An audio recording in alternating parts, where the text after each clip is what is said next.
वो कार जिसमें आसाराम जी बापू बैठे हुए थे। दोस्तों, लंबे इंतज़ार के बाद अहमदाबाद आश्रम में जब आसाराम जी बापू आ रहे थे और एयरपोर्ट पर उनको लेने के लिए साधक सेवादार गए कुछ, और फिर जब आश्रम के बाहर उनकी कार रुकी, करीबन 12 वर्षों के बाद में, और कार का दरवाज़ा एक साधक ने खोला, और जब हाथ जोड़े हुए आसाराम जी बापू जब गाड़ी से उतरे, और इतनी आहिस्ता से वो उतर रहे थे, और फिर उन्होंने कुछ पलों के लिए इधर उधर देखा, आश्रम को देखा, और साथियों, सफ़ेद वस्त्रों में और लाल टोपी लगाए हुए जब वो बाहर आए, तो इतने नूरानी उनके जो और इतने तेजस्वी लग रहे थे, और सबको नमस्कार और हरिओम करके जब वो कुर्सी पे बैठे, उस समय दोस्तों वातावरण इतना दिव्य हो गया, और ऐसा लगा कि जैसे कुछ अविश्वसनीय घट रहा हो। और बहुत जने जो उनके निकटस्थ साधक थे, सभी जने सुकून में थे कि इतने वर्षों के बाद में आसाराम जी बापू हमारे बीच में लौट आए हैं। ऐसा लगता है मानो अहमदाबाद आश्रम के पुराने दिन लौट आए हैं।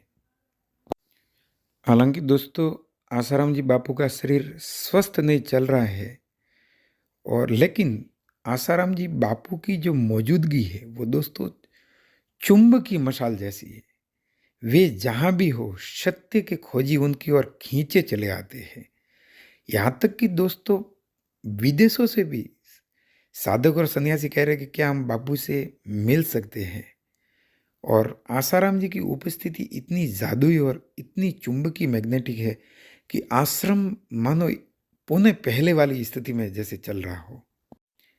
हालांकि आसाराम जी बापू की जो आवाज़ है दोस्तों, वो शुरू के दिनों की तरह ही आग्नेय है, और जब वो बोलते हैं तो ऐसा लगता है कि जैसे झरत दसों दिस मोती, यानी कि जैसे दसों दिशाओं से मोती झर रहे हो। और अहमदाबाद आश्रम का दोस्तों चप्पा चप्पा उनकी ऊर्जा से आपूरित हो उठता है, और आपूरित हो उठा है। बहुत सारे स्पेशलिस्ट यानी विशेषज्ञ आसाराम जी बापू का इलाज कर रहे हैं, उनका शारीरिक उपचार चल रहा है साथियों। और कई वर्षों के बाद में उस हॉल में वापस आते हैं जहाँ दोस्तों सघन प्रवचन मालाएं कभी चलती थी। और सच तो ये है साथियों, उनकी सागर जैसी सुंदर आंखें अपन देखे तो इंसान एक पल के लिए खो जाए। हालांकि उनका शरीर बहुत क्षीण हो गया, उनका वजन भी बहुत कम हो गया, और अधिकाधिक वे कमज़ोर भी महसूस करते हैं। जब वो उस हॉल में आए और आकर के सबको हाथ जोड़ करके चारों तरफ, चारों दिशाओं में साधकों के बीच में प्रणाम की मुद्रा में थे, और वे इतने नाजुक दोस्तों लग रहे थे, इतने कोमल और इतने नाजुक।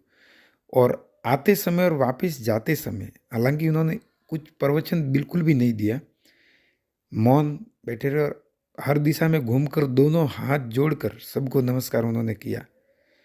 लेकिन लगा उनको आसपास के कई साधकों को जैसा ऐसा लगा कि जैसे उनकी टांगे जो है, कदम है, इतने दिव्य लेकिन कमजोरी बहुत है, जैसे कंप रही हो।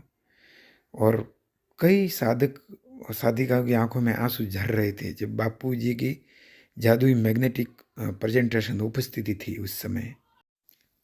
अभी परसों ऐसा हुआ, एक साधक ने कहा कि दोपहर के भोजन के बाद एक परिचारिका सेवादार ने कहा कि आसाराम जी बापू पूछ रहे हैं कि अगर किसी को उनसे मिलना है तो मिल लो। तो बहुत सारे साधक खुशी से उछल पड़ते हैं और सब जने मिलने जाते हैं। दोपहर के करीब 3 बजे की बात है ये।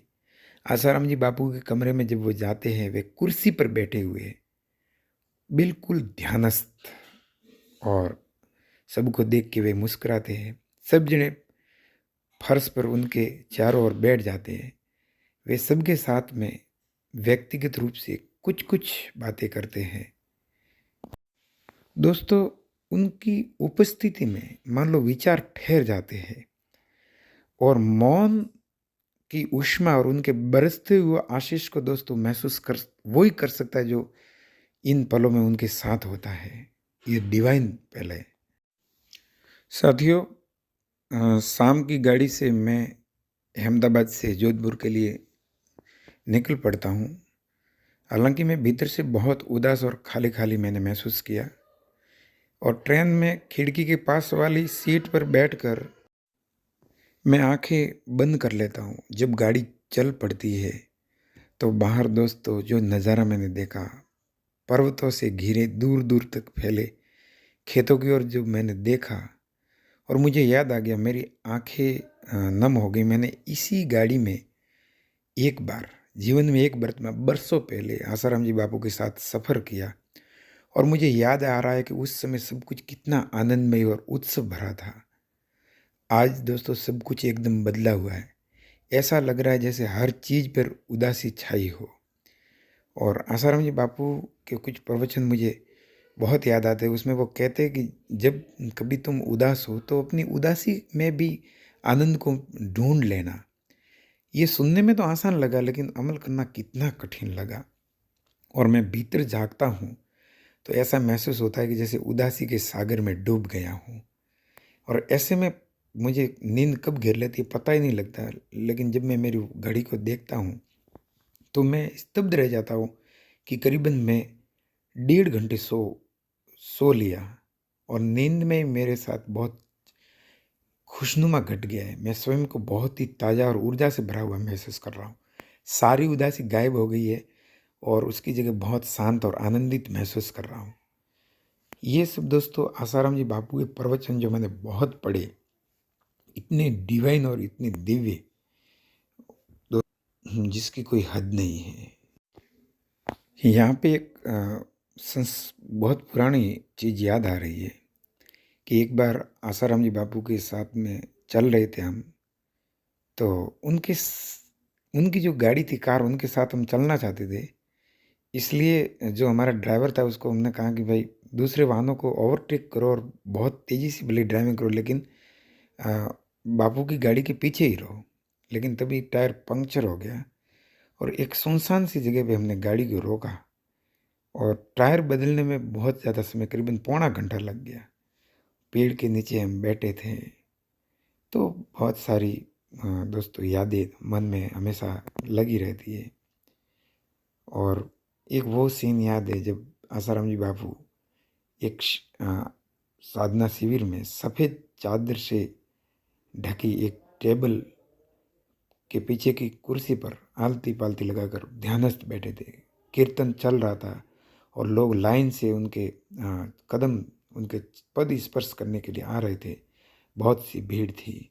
बहुत सी घटनाएं दोस्तों मन में हिलोर ले रही है। एक प्रवचन माला के दौरान आसाराम जी बापू ने एक प्यारी सी बात कही थी, वो याद आ रही है। उसमें उन्होंने कहा था कि एक जर्मनी के कोई या विदेशों के कोई महाकवि थे, इतने संवेदनाओं से भरे हुए। उसकी बात उन्होंने कही थी। उन्होंने कहा था कि वो कवि इतना कोमल और संवेदनशील हो गया था कि जब वो कवि सम्मेलनों से या कहीं से घर आता था तो वो अपने कोट को उतारता था और इतनी आहिस्ता से उतारता था कि मानो उसको दर्द न हो जाए। और उस कोट को उतार करके वो हैंगर से टांगता था और उस कोट को वो कई पलों तक देखता रहता था और उसकी आंखें भर आती थी और कहता था कि धन्यवाद, कोट को धन्यवाद देता था। कहता था कि तुमने कितनी सर्दी गर्मी बरसात से मेरी रक्षा कर ली है। और वो कवि अपने जूतों को भी उतारता था तो इतनी आहिस्ता से उतारता था कि उनको दर्द नहीं हो जाए। पेड़ों की बाहर डालकर वो कहता था कि तुम कितने अच्छे हो। और ऐसों के लिए भगवान श्री कृष्ण, भगवान श्याम सुंदर मधुसूदन श्री कृष्ण ने कहा है कि कण कण में ईश्वर है। वो ऐसों के लिए कहा है। तो बापूजी यहाँ पे ये उद्धृत करना चाहते थे, ये कहना चाहते थे कि इस जगत के कण कण में हर जगह ईश्वर है। बस महसूस करने की, यानी फील पावर, महसूस करने की क्षमता अपन में होनी चाहिए। तो दोस्तों सबसे आपसे निवेदन है कि आसाराम जी बापू का उपचार चल रहा है, उनका शरीर अस्वस्थ है वो 31 मार्च तक जो उनको ज़मानत पैरोल मिली है, उस पैरोल पे है वो।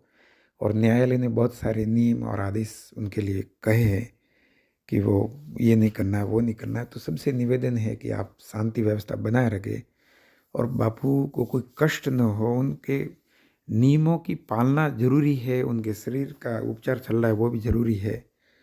और अगर मेरा ये वीडियो आपको पसंद आए तो चैनल को सब्सक्राइब करें और वीडियो को लाइक करें। मेरा ये दिल की अभिव्यक्ति है कि मेरी बातें आप अपने सपरिवार सुन सकते हैं। आपके परिवार को इन बातों से स्पिरिचुअल फीलिंग्स ज़रूर होगी, एक सुकून नुमा फीलिंग्स। और एक और बात, अगर मेरे से बोलने में साथियों कहीं कोई त्रुटि हुई हो, कोई भूल हुई हो, कोई गलती हुई हो, तो मैं आप सबसे दोनों हाथ जोड़ के माफ़ी मांगता हूँ, माफ़ी का हकदार हूँ। बस मेरी तमन्ना है कि धर्म की जय हो, अधर्म का नाश हो, प्राणियों में सद्भावना हो और विश्व का कल्याण हो। सबको प्रणाम, आभार, अभिनंदन, धन्यवाद।